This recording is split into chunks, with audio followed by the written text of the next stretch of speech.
नमस्कार, capital TV देख रहे हैं आप और मैं हूं आपके साथ राजप्रीत कौर। एक तरफ देश में लोकसभा चुनाव पर सियासत तेज है तो वहीं दूसरी तरफ असम के सीएम हेमंत बिस्वा शर्मा के द्वारा मुसलमानों के विवाह और तलाक के कानूनों में बदलाव को लेकर विवाद तेज है। एक के बाद एक नेता इस पर सियासत कर रहे हैं।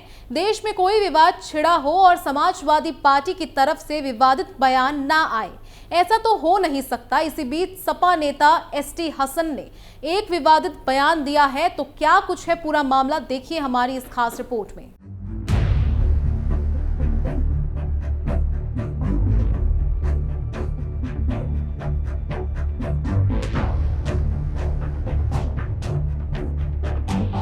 असम की हेमंत बिस्वा शर्मा सरकार ने मुसलमानों द्वारा विवाह और तलाक के पंजीकरण से जुड़े 89 साल पुराने कानून को रद्द कर दिया है। इस कानूनों के रद्द होने पर सरकार का यूसीसी की तरफ बढ़ता हुआ एक कदम बताया जा रहा है, जिस पर विवाद छिड़ा हुआ है। वहीं अब इस विवाद पर समाजवादी पार्टी के नेता और सांसद एसटी हसन का भी बयान सामने आया है। उन्होंने कहा, सरकार के ऐसे फैसले असल मुद्दों से ध्यान भटकाने का प्रयास है। एसटी हसन ने कहा, सरकार कानूनों में बदलाव कर रही है लेकिन इसका कोई असर नहीं पड़ेगा। मुसलमान शरिया और कुरान के हिसाब से ही चलेगा। हम हजारों वर्षों से इन कानूनों को मानते आ रहे हैं और आगे भी मानते रहेंगे। सपा नेता ने कहा कि आप कानूनों में बदलाव करके ये नहीं कह सकते कि हिंदू शवों को जलाने की जगह दफनाना शुरू कर दें या मुसलमान ने कहा की जगह कुछ और तरीका अपना लें। उन्होंने कहा, सभी धर्मों के अपनी अपनी परंपराएं हैं, ये साफ साफ लोगों के धार्मिक अधिकारों में दखल है। बता दें कि 23 फरवरी की रात में असम सरकार की कैबिनेट बैठक हुई, जिसमें मुसलमानों द्वारा विवाह और तलाक के पंजीकरण से जुड़े 89 साल पुराने कानून को रद्द करने का फैसला किया गया।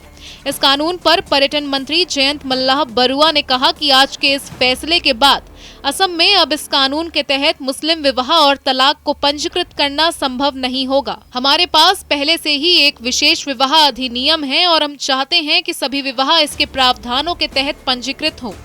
जयंत मल्लाह बरुआ ने बताया कि असम में वर्तमान में 94 अधिकृत व्यक्ति हैं जो मुस्लिम विवाह और तलाक का पंजीकरण कर सकते हैं, लेकिन कैबिनेट के फैसले के साथ जिला अधिकारियों द्वारा इसके लिए निर्देश जारी करने के बाद उनका अधिकार समाप्त हो जाएगा।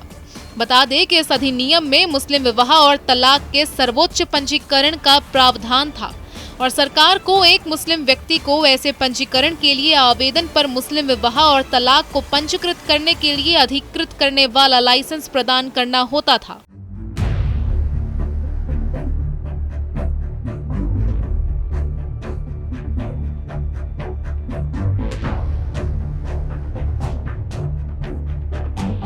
देश में सरकार की तरफ से जब भी कोई नया कानून बनाया जाता है या ऐसे कानून जो देश और नागरिकों के हित में सही ना हो, उनमें अगर बदलाव किया जाता है तो विपक्षियों के गलियारों में ज्यादा हलचल देखी जाती है।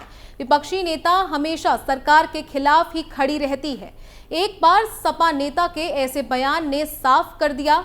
इस खबर में फिलहाल के लिए बस इतना ही। बाकी तमाम खबरों के लिए देखते रहिए कैपिटल टीवी उत्तर प्रदेश। नमस्कार।